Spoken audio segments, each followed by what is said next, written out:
আলাইকুম নমস্কাৰ। আমি হ'ল গাঁৱৰ মানুহ, কিন্তু হয়তো দুই এটা কথা ইংলিছ মিনিছ হ'ব পাৰে, মাফ কৰি দিব। মই এই গাজাল কাটিম বুলি ভাবিছিলোঁ, কিন্তু মনত পৰিল জুবিনদাৰ কথা। এই গাজাল দেখিছেনে কেনেকৈ পাতবিলাক পৰি যায়? মই সদায় সাৰি থাকোঁ। মানে গাজাল কটাৰ কাৰণে বেয়াও লাগে, কাৰণ জুবিনদা প্ৰাকৃতিক ক্ষেত্ৰত বহুত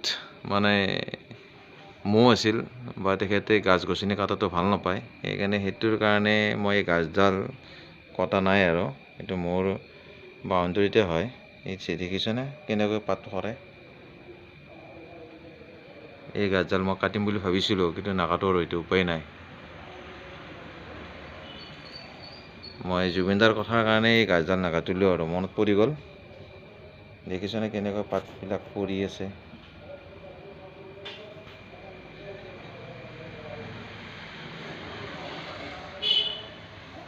এইবিলাক